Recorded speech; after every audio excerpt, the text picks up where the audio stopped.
예배 순서의 내용이 있어서 여러분에게 좀 소개를 하자면은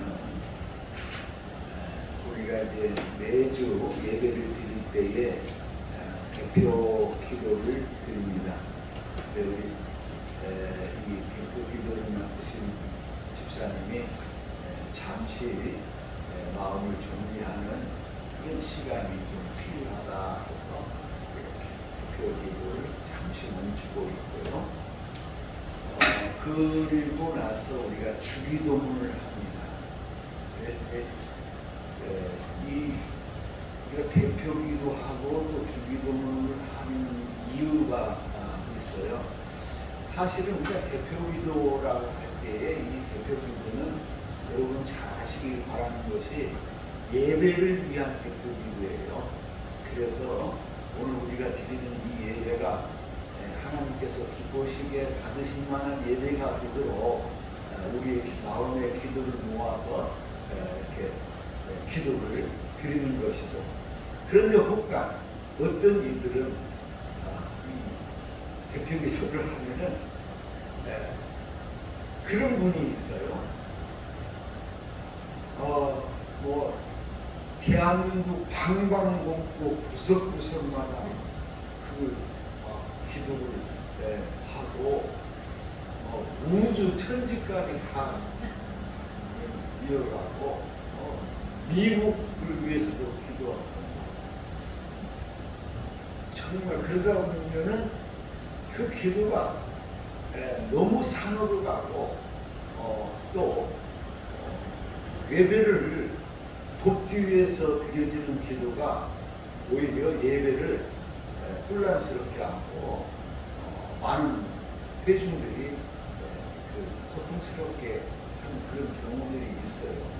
그래서 여러분 반드시 우리가 알아야 할 것은 대표 기도는 예배를 돕기 위한 예배를 위한 기도라는 것을 우리가 잘 알아야 합니다.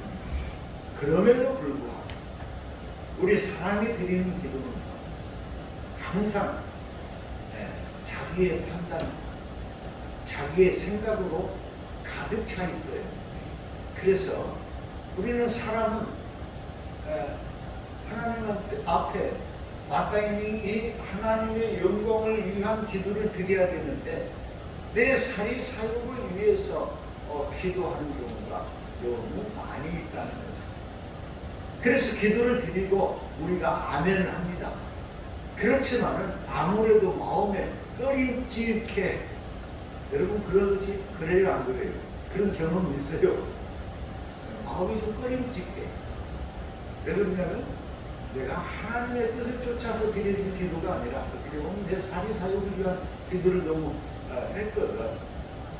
그런데요, 그런 모든 것을 일시에 다 씻어내버릴 수 있는 기도가 있는데 그것이 주께서 우리에게 가르쳐 주신 주기도문입니다.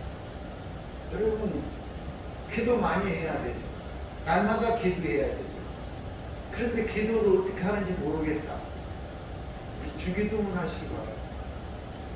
주기도문의 말씀을 마음에 새기고 음미하면서 주기도문을 하면요, 우리가 마땅히 기도해야 될 것이 무엇인지를 알게 되고 또 그 주기도문을 통해서 내 마음을 정화시켜줘요.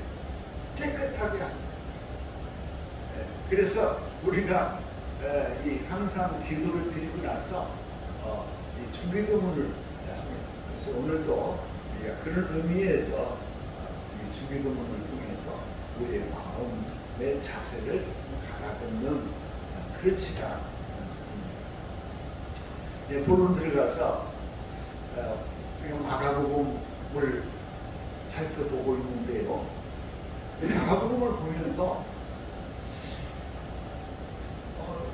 정말 놀라운 것은 이 마가라는 사람, 이거 마가가 누구냐 라고 할 때 이 마가는 대단한 사람이 아니었잖아요. 사도 바울 말씀을 쫓아서라도 예를 들어서 세계 전도 여행을 사도 바울이 떠날 때 제1차 전도 여행을 바울이 마가를 데리고 갔는데, 마가는 여러분 지난주에 말씀드린 것처럼 어떻게 했어요? 중도에 하차했어요.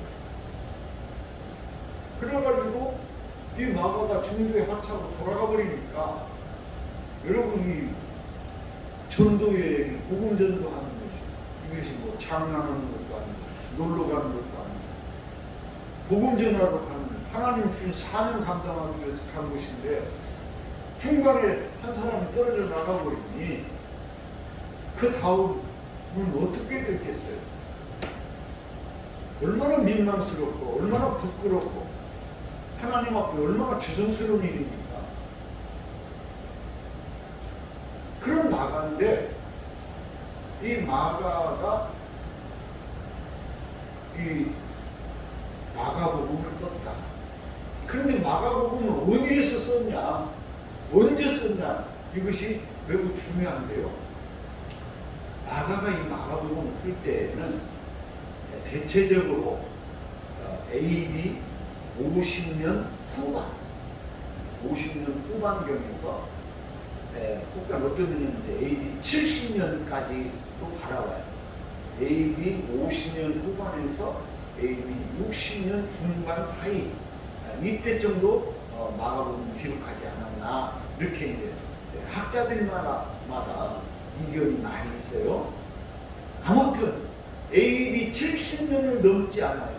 왜 AD 70년을 넘지 않냐? AD 70년 때에는 그 엄청난 사건이 터지게 되는 거예요. 예루살렘이 망해버립니다. 그런데 마가가 마가복음을 기록하면서 그 엄청난 사건을 기록하지 않아요. 기록하지 않았다는 건 아직 못 봤어. 예루살렘이 망하는 걸 보지 못한 거예요. 그러니까 아직 기록이 없어. 그래서 AD 70년을 넘지 않는다라는 것이 대체적인 정설이에요. 그런데 그때에 마가가 어디에 있었느냐? 어떻게 보면 베드로를 따라서 로마에 있었어요. 그럼 로마라는 데는 지금 어떤 현상이 일어나고 있느냐? 로마에서 모든 그리스도인을 향한 박해의 근원지가 로마예요. 그래서 로마에서 모든 그리스도인들을 잡아 가두고 죽이고 학살하는 그런 그 현장에 지금 마가가 그 안에 있고, 마가복음을 어디서 썼느냐? 많은 학자들의 정설이 로마에서, 바로 그때의 로마에서 썼다는 거예요. 그러면 여러분 생각해 보세요. 마가가 정말 제대로 예수님을 알고 예수님을 믿는 믿음 가운데 거하지 않았다면 아마 마가는 벌써 로마에서 도망갔을 것이고, 그런데 이 마가가 도망가기는커녕 로마에서 그 안에, 그 핍박의 현장 그 안에서 이 마가 복음을 기록했다. 이거는 마가가 대단한 신앙의 결단을 하고 이 복음서를 기록합니다. 지금 내가 예수를 전하면 바로 그것이 죄목이 돼가지고 그것으로 내가 죽을 수도 있어요. 사지가 찢겨 죽을 수도 있고, 당대에 찢겨 머리가 잘려 죽을 수도 있고 하는 그런 그 핍박의 현장에서 마가는 오히려 거꾸로 패를 들어서 마가복음, 예수님의 행적을 기록합니다. 참 대단한 일이다. 여러분, 신앙이라는 거, 신앙의 위대함은 바로 여기에 있는 거예요. 내가 예수를 믿었더니 하나님이 나에게 엄청난 복을 주셔서 떼돈을 벌었어. 하는 그것이 아니라 신앙의 위력이라는 거는요. 이런 핍박의 현장 속에서도 그 핍박에 굴하지 않고 내 믿음을 지킬 뿐더러 이 주님의 복음을 땅끝까지 이르러 전파하는, 증거하는, 나를 통해서, 내 삶을 통해서 예수 그리스도가 드러나고 예수 그리스도가 증거되는 그 삶, 그 믿음이야말로 놀라운 믿음이고 능력 있는 믿음이고, 우리가 예수를 믿는 능력은 거기에서 나오는 거예요. 다른 데서 나오는 게 아닙니다. 그래서 이 마가는 이렇게 그 핍박의 현장에서 그 시기에 마가 복음을 기록했다. 대단히 놀라운 사건입니다.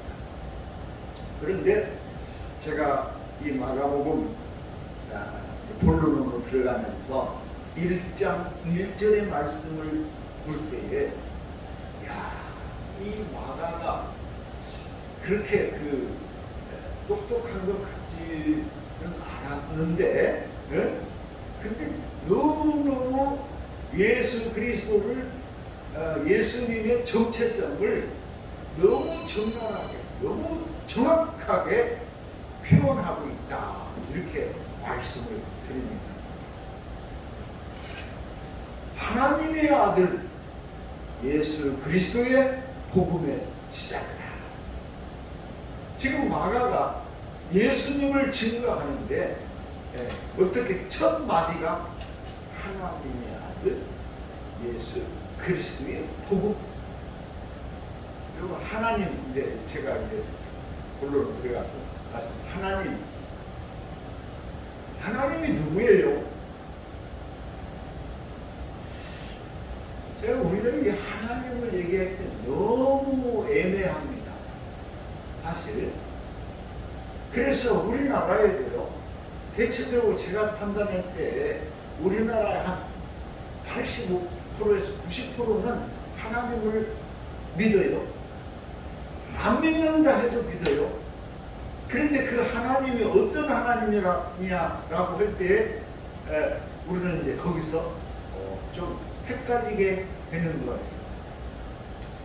이 지구상에 있는 수많은 나라, 수많은 민족, 사람들이 살아가고 있죠. 그런데 그 어느 나라든지 간에 그 나라의 사람들이 믿는 하나님이 있어요. 믿는 하나님이 있어요. 그래서 이스라엘은 그 하나님의 이름이 뭐예요? 이스라엘에서 믿는 하나님의 이름이 뭐예요? 우리 잘 알잖아. 구약성경에 여호와의 증인 있잖아요. 여호와 또는 엘로힘 또는 야훼, 성경에 기록된 하나님의 이름이 야훼예요. 야훼 하나님, 여호와 하나님, 이렇게 돼 있대요. 그럼 우리나라는 어때요? 우리나라에서 믿는 하나님은, 우리나라는 하나님 이름이요. 우리나라가 해방되기 될 때 하나님의 이름 때문에 상당히 논란이 있었어요. 하나님이 맞냐, 하느님이 맞냐 해가지고 이것 때문에 논란이 많아요. 근데 결론적으로는 천주교는 하느님을 택했어요. 그리고 우리 개신교는 하나님을 택했어요. 뭐 어떤 것이 맞냐, 지금은 이거 학문적으로 따질 수가 없어요. 다만 우리는 하나님이 우리의 심령에 더 만족감, 흡족함, 이것들을 우리가 가지고 있다. 그래가지고 이 하나님이라는 이름을 우리는 기쁨으로 옳게 여기고 있죠. 하나 되신 이 하나님. 그럼 미국은 어때요? 미국은 하나님을 어떻게 부를까요? 갓이라고 갓 그러잖아요. 갓이라는 말은 뭐예요? 신을 뜻하는 신. 신을 뜻한데 이 세상에 어떻게 보면 신들이 좀 많잖아요. 귀신들도 있고. 네? 그래서 이 미국에서 하나님을 뜻할 때는 그 지옥이라는 낱말 그 지자를 어떻게 해요? 대문자로 쓰죠. 대문자로. 그래서 대문자로 쓰여진 갓. 이 갓은 무엇을 뜻한다? 하나님, 야훼 하나님, 여호와 하나님을 뜻한다. 이렇게 말해요. 그 중국은 어떻게 돼요? 중국. 우리가 중국 문화를 많이 받아서 좀 알만한 분은 아는데 중국은 하나님을 어떻게 부를까요? 네. 중국에서는 상제라고 상제. 윗상자, 그 황제할 때 제자 상제라고. 우리나라도 옥황상제, 옥황상제 상제라고 그래. 또 앞서 말한 것처럼 신이라고 신은 상제. 중국어 성경에 보면 이 두 가지 말이 섞여 있어요. 신은 상제. 그래서 이 하나님, 엘로힘 하나님, 야훼 하나님의 이름을 세계적으로 그 사는 민족들로 가면은 이렇게 뭐 우리는 하나님, 또 미국 같은 영국 이런 데 뭐 상제 또는 신 다양한 이름으로 이렇게 사용하죠. 근데 여기서 이름은 그렇다 치자. 이름은 그럴 수 있어요. 중요한 것은 그 하나님의 본질, 그 하나님의 그 특성이 무엇이냐 라고 할 때 이제 여기서 중요합니다. 아니야, 우리가 하나님을 믿는다 하면서 대한민국의 80%, 90%가 하나님을 믿는다 하는데 그 하나님이 어떤 하나님이냐라고 말할 때에 거기서 우리는 중요한 거예요. 그 하나님을 우리는 천지 만물을 창조하신 창조주 하나님을 믿는다 하는 것이 중요하고요. 그런데 제가 이제 이것을 얘기하려면, 신론을 얘기하려면 한 시간이 갖고 안 되고 또 해야 되는데, 중요한 거는 그 하나님의 특징, 이것을 좀 말씀드리고 싶어요. 어떤 사람들은요, 신앙생활을 하는데 나는 하나님이 무서워서 죄를 못 져. 또 나 하나님이 무서워서 주의를 범하지 못해. 나 하나님이 무서워서 뭐 어쩌고 저쩌고 하는 그런 그 사람들을, 하나님이 무섭기는 무섭죠. 그렇습니까? 여러분, 하나님 무서워요. 물론 성경에 보면은요, 특히 구약 성경에 보면은 하나님을 어떻게 표현하느냐면은, 그 하나님의 성격을 말할 때 어떤 사람은 하나님은 진노의 하나님이야. 맞아요. 하나님께서 진노하셔요. 또는 하나님을 시기하는 하나님, 질투하는 하나님, 이렇게 말합니다. 그런데 거기에 중요한 단서가 있어요. 왜 하나님이 진노하시냐? 왜 하나님이 시기한다고 말씀하시고 질투한다 얘기하느냐? 그것은 하나님이 우리 인생들을 복되게 지으셨고 복된 길을 열어주셨는데 우리가 그 길을 저버리고 죄악된 길을 갈 때에 하나님께서 이 진노를 통해서라도 그를 바로잡고자 하는 하나님의 사랑의 마음이죠. 그럼 믿습니까? 그래서 성경에는 이처럼 진노의 하나님이라는 표현이 많이 있어요. 또는 시기하는 하나님, 싸우시는 하나님, 전쟁의 하나님, 이런 표현도 있어요. 그런데 이거는 대체적으로 구약 성경에서 앞서 말씀드린 것처럼 사람을 바로잡게 하기 위한 그런 표현이고 그런 말씀이죠. 그런데 우리가 하나님을 믿는 것은 물론 구약 성경이 모토가 됩니다만은 우리가 하나님을 믿는 것은 여러분 우리 기독교는요, 기독교에서 믿는 하나님은 어떤 하나님이냐? 이거 하나님만 배워도 오늘 교회 올 보람이 있는 예수님을 통해서 나타난 하나님. 따라합시다. 예수님을 통해서 나타난 하나님. 우리가 믿는 하나님은 다 그 하나님. 예수님을 통해서 나타난 하나님이 아닌 다른 하나님을 믿는 거예요. 예수님을 통해서 예수님이 믿고 예수님이 아버지라 하시고 예수님께 말씀하시고 예수님이 행하시는 그 하나님을 믿는 거예요. 우리의 구세주는 누구예요?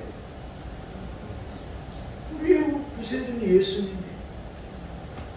그런데 그 예수님을 말할 때 예수님은 어떤 예수님이 이제 차츰 들어갑니다만은 그 예수님을 통해서 드러나고 나타난 하나님을 우리가 믿는 거예요. 그렇기 때문에 자, 예수님이 하나님을 말할 때에 하나님은 어떤 하나님으로 말할까요? 진리의 하나님이라고 말할까요? 예수님이 말씀하는 하나님은요, 사랑의 하나님. 그래서 하나님께서 이스라엘 백성들에게 계명을 주셨어요. 법을 주셨어요. 헌법을 주시든지 계명을 주셨어요. 법을 주신 거야. 근데 그 법을 예수님께서 다 풀어서 말합니다. 그 법의 내용은 핵심은 하나님을 사랑하라. 내 이웃을 내 몸과 같이 사랑하라. 이것이 모든 계명의 총문이라는 거예요. 이게 예수님의 말씀입니다. 그래서 예수님은 내 하나님, 예수님께서 믿는 하나님은 사랑의 하나님입니다. 여러분, 하나님을 믿으면서 예수를 믿으면서 뭐 아까 말씀드린 것처럼 뭐 무서움에 두려움에 벌벌벌 떠는 그런 신앙은 바람직하지 않습니다. 죄송하지만 그런 신앙은 바람직하지 않습니다. 우리가 믿는 하나님은 어떤 하나님? 사랑의 하나님이에요. 엊그제도 그런 얘기를 좀 했습니다만 여러분, 하나님이 사람을 창조하셨어요. 누구를 창조했어요? 네? 누구를 만들었어요? 그때 아담을 만들었잖아요. 사람을 만들었어요. 만드는데 아담과 하와가 거기다가 이제 하와까지 그렇게 뜻을 만들어가지고 이렇게 하는데 하나님이 얼마나 공들여서 만들었는지는 잘은 몰라. 가끔가다 공을 들여서 만들었어요. 그래서 하나님이 인간을 만들고는 천지창조하실 때 대체적으로는 그냥 보시기에 좋았다 그랬어. 네? 여러분, 우리가 점심 식사할 때 음식을 만드는데 괜찮았어? 보시기에 좋았어요. 그런데 사람을 만들고 나서는 하나님이 흡족했어요. 매우 흡족했던 거야. 그래서 보시기에 심히 좋았더라. 매우 좋았더라. 기분이 좋나 막 흡족했어. 그렇게 사람을 만들었어요. 그런데 이 인간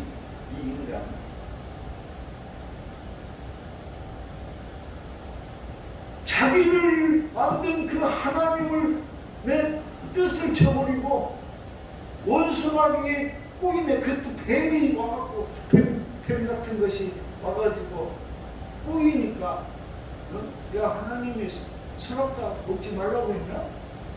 먹어도 괜찮아. 그냥 먹어. 그 하찮은 것이 와갖고 꼬시니까 이 아담과 이 하와가 문제이 꼬임에 넘어가갖고 사막을 따먹어버리지 않아요. 그게 이제 하나님이 큰일 났어. 그래가지고 생명나무 열매는 이제 또 감춰주잖아요. 사람이 하나님에게 치여서 애지중지 사랑과 관심과 그 모든 것을 다 줬는데 이렇게 하루아침에 등지고 돌아서버린 그 정말 그 배신자 인간을 여러분 하나님은 어떻게 해요? 그래도 끝까지 아담과 하와를 돌보시는 거예요. 오늘날까지 죄 많은 우리 인생들 눈만 뜨면 죄를 짓고 하는 일들마다 하나님을 기쁘시게 하기보다는 죄악된 일을 하는 그런 그 인생들, 그럼에도 불구하고 하나님은 사랑하시고 믿습니까? 그게 하나님이에요. 그게 하나님. 그래서 하나님은 여러분 뭐 두려움의 대상, 공포의 대상, 뭐 이렇게 그런 하나님은 저기 유대교 가서 믿으면 되고, 유대교를 믿든지 다른 쪽에 가서 믿으면 되고, 우리 기독교의 하나님은 사랑의 하나님입니다. 이것을 예수님께서 이렇게 말씀하시고, 그런가 하면은 우리 기독교에서 대표적인 그 사람들, 베드로, 아니 바울, 사도 바울. 바울은 하나님을 어떻게 봤을까요? 어떤 하나님으로 봤을까요? 사도 바울도요, 예수님하고 똑같아요. 왜? 사도 바울은 예수를 통해서 하나님을 보았기 때문에, 물론 유대교인이었지만 예수를 통해서 하나님을 보니까 그 하나님을 똑같이 말합니다. 자, 로마서 13장 8절 말씀입니다. 피차 사랑의 빛 외에는 아무에게든지 아무 빛도 짓지 말고 사랑하는 자는 모든 율법을 다 이루었느니라. 사랑하는 자는 어떻게 했어요? 모든 율법을 다 이루었느니라. 여러분 율법주의에 치우치지 마세요. 빠지지 마세요. 아무 의미도 없어요. 우리 기독교인은요, 무엇입니까? 예수님이 말씀하신 것처럼 사랑의 계명을 이루면은 모든 율법을 다 이룬 거예요. 할렐루야. 믿습니까? 믿으시기 바랍니다. 그래서 우리 기독교는 사랑해 줍니다. 자, 이제 여기서 한 걸음 더 나가서 사도 요한을 보세요. 요한은 어떻게 합니까? 요한 1서 3장에 보면 이렇게 말합니다. 그의 계명은 이것이니 곧 그 아들 예수 그리스도의 이름을 믿고 그가 우리에게 주신 계명대로 어떻게 서로 사랑할 것이니라. 그러니까 하나님은 어떤 하나님이냐라고 할 때 그 핵심적인 그것은 사랑이다. 우리가 이것을 저버리고 나는 많은 기독교인들이 서로 사랑하라고 주께서 우리에게 수없이 말씀하시고 성경 전체가 이렇게 뒤덮여 있는데 어떤 사람은요, 사람은 저주하는 사람이 있어요. 여러분 요즘 매스컴에 뜨는 그 전시 있잖아요. 저주를 하고 그냥 광란 짓을 하고 막 욕을 하고, 그 잘못된 인간이에요. 우리 기독교인은요, 목사부터 사랑하는 사랑. 우리가 할 수 있는 사랑밖에 없어요. 사도 바울이 그러니까 얼마나 잘 표현했냐면, 우리가 살아갈 때의 피차에 사랑의 빛 외에는 짓지 말라는 거예요. 사랑의 빛 외에는 짓지 말라. 여러분, 사랑밖에 없습니다. 사랑밖에 없어요. 서로 사랑하는 거예요. 교회에서 우리가 예수 믿고 교회에 이렇게 모였는데 우리가 할 수 있는 일이 뭡니까? 사랑하는 거예요. 이해하고 용서하고 감싸주고 덮어주고 사랑하는 것, 이것밖에 우리가 할 수 있는 게 없어요. 어떤 사람이 교회 와가지고 그냥 난장판을 부리고 막 어쩌고 저쩌고 할 때에 그 사람을 어떻게 합니까? 네? 어떻게 하면 쓰겠어요? 우리 진짜 두들겨 패버려. 그래도 사랑할 수밖에 없어요. 그래도 사랑할 수밖에 없고, 그래도 감싸줄 수밖에 없고, 그래도 용서할 수밖에 없는 게 우리 기독교예요. 그래서 예수님께서 우리에게 가르치신 주기도문은 쭉 보면 그것밖에 없어요. 여러분, 하나님을 믿는데 두려움으로 믿지 마세요. 왜 하나님을 두려움으로 믿습니까? 어? 하나님은 사랑의 하나님. 그래서 수천 년 동안, 인류 역사 수천 년 동안 사람이 그렇게 죄를 짓고 나쁜 짓을 해도요, 하나님이 얼마나 길이 참고 오래 참으시는지 몰라. 그래서 사도 바울이 깨달은 것이 뭐냐면, 사랑이란 무엇이냐? 사랑은 오래 참고 오래 참는 거래요. 누가 좀 나쁜 짓을 하고 잘못된 일을 하더라도 그놈을 정죄하지 않고, 정죄하는 것이 아니라 우리는 정죄하는 게 아니에요. 그럼에도 불구하고 그것을 기다리고 참는 거예요. 그래서 그를 감싸주는 거예요. 그래서 이 하나님을, 어떤 하나님을 믿느냐, 이것이 매우 중요해요. 그런데 그 성경에 예수님이 믿는 하나님, 그리고 예수님께서 가르치시고 말씀하신 그 하나님이 어떤 분이냐라고 할 때 하나님의 성격이 드러나는데, 그 하나님의 성격은 사랑의 하나님입니다. 그래서 오늘 우리는 그 사랑의 하나님을 믿습니다. 하나님 사랑해요. 한번 해보세요. 하나님 사랑해요. 하나님 사랑해요. 나도 사랑한다고 하실 거예요. 그 하나님, 사랑의 하나님 품에 안기실 수 있기를 바랍니다. 그래서 예수님은 누구냐? 예수님은 그 사랑의 하나님의 아들이다 이거예요.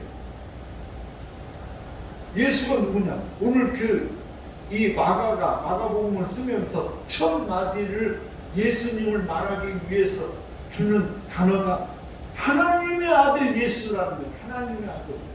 예수님이 누구냐? 하나님의 아들. 근데 하나님은 어떤 하나님? 사랑의 하나님의 아들. 우리 기독교에는 두 가지 예수님에 대한 해석이 있어요. 그런데 첫 번째 해석, 중요한 첫 번째는 하나님의 아들로 봐요. 하나님 아들. 두 번째는 얘기하면 여러분 또 헷갈릴 수 있지만 그냥 제가 말씀을 드려볼게요. 두 번째는 하나님이 인간의 몸을 입으시고 이 땅에 오신 하나님 그 본체가 예수님. 이렇게 두 가지. 그러면 지금부터는 여러분 골치 아파요. 하나님의 아들이라고 그랬는데 또 하나님이 오셨다고 이게 골치 아파요. 근데 우리가 일반적으로 오늘 마가복음에서는 예수를 누구라고 하냐? 하나님의 아들. 하나님의 아들이라는 사랑의 하나님. 하나님이 얼마만큼 사랑이 많고 풍부하시냐? 하나님의 사랑이 얼마나 풍성하시냐? 이 세상을 이처럼, 하나님이 세상을 이처럼 사랑하사 이 세상 영원히 멸망하고 그냥 온통 죄악에 뒤덮여서 망할 수밖에 없는 이 세상, 화산이 폭발하듯이 폭발해서 다 날려버려야 할 수밖에 없는 이 세상. 그럼에도 불구하고 이처럼 독생자 예수 그리스도를 우리에게 보내주시기까지 사랑하신 그 하나님, 그 하나님이 아들을 보내주셨는데 그 아들이 바로 예수님입니다. 예수님.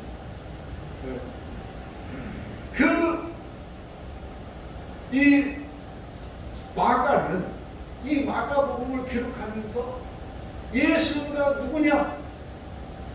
예수는 바로 하나님의 아들이라고 말하고 있는 거예요. 할렐루야. 그래서 예수의 이름은 권세가 있고, 예수의 이름은 능력이 있고, 예수의 이름 안에 모든 충만한 하나님의 그 모든 것이 그 이름 안에 있는 줄로 믿습니다. 그 예수님, 시간이 많이 가고 3분만 예수님의 이름, 우리나라 사람들은 대체적으로 지금 예수님의 이름은 하나밖에 없는 것으로 착각을 하는 분들이 많이 있어요.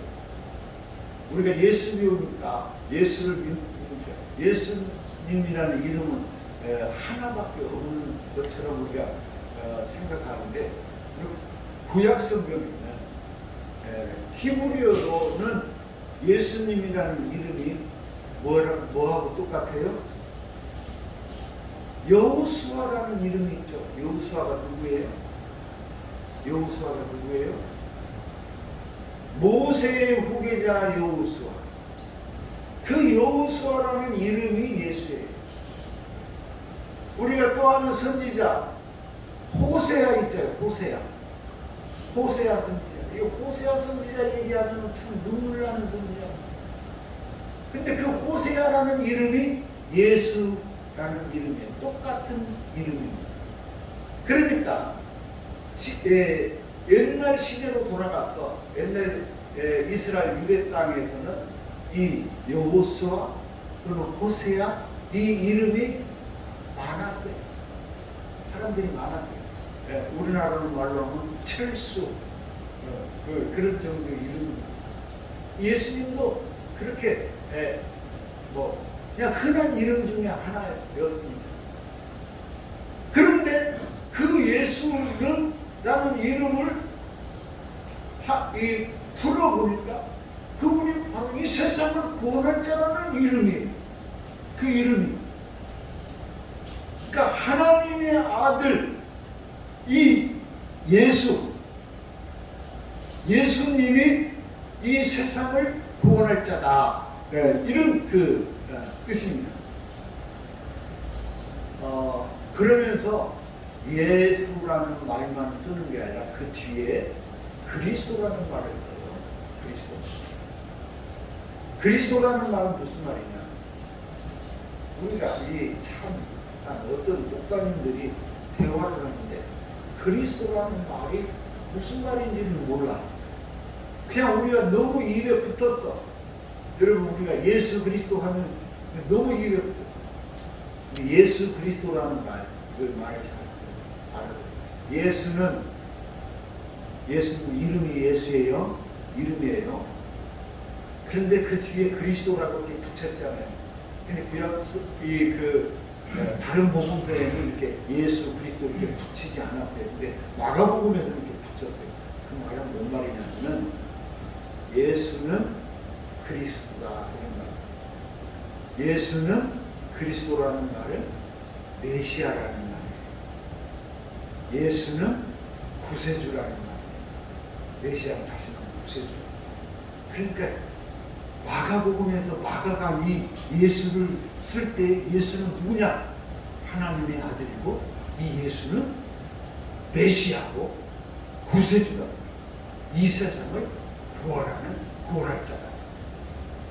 이게 마가복음의 특징. 그러니까 이 마가는 이 복음서를 쓰면서 얼마나 예수님에 대해서 깊이 기도하고 그의 선생님인 베드로와 바울과 이 사람들이 얼마나 이 정확하게 예수님이 누구이신가를 가르쳤고 마가는 그것을 배웠고 배운 것뿐만 아니라 믿음으로 이것을 지켜서 지금 마가복음을 쓰는 거예요. 2000년 만에 그 핍박의 땅 현장에서 마가복음을 이렇게 쓰는 거예요. 성경은요, 마가복음 뿐만 아니라 모든 성경에 그렇습니다만은 하나하나가 이렇게 신비한, 이렇게 대단히 놀라운 하나님의 숨결, 손길, 이런 것들이 가득히 기록되어져 있는 거예요. 오늘 우리는 얼마나 복된 사람입니다. 그 하나님의 손길이 녹아져 있는, 마가를 통해서 녹아져 있는 그 말씀을 오늘 우리가 접할 수 있고, 그 말씀의 뜻을 깨닫게 되고, 그리고 그 말씀이 주는 의미, 그 은혜를 오늘 우리가 받을 수 있다는 것이, 이것이 얼마나 행복하고 복된 일인지 모릅니다. 사랑하는 성도 여러분, 오늘 마가복음 하나님 아들 예수 그리스도의 복음이 우리 모두에게 충만하실 수 있기를 주의 이름으로 축원합니다. 기도합니다. 주님 은혜를 감사합니다. 마가복음을 통해서 참으로 놀라운 하나님 아버지의 섭리를 깨닫게 하시니 감사합니다. 마가가 기록된 마음같이 하나님의 아들 예수 그리스도의 복음, 이 복음이 우리 안에 충만케 하여 주옵소서. 그래서 우리의 삶이 복되게 하여 주옵소서. 감사드리며 예수님 이름으로 기도하옵나이다. 아멘.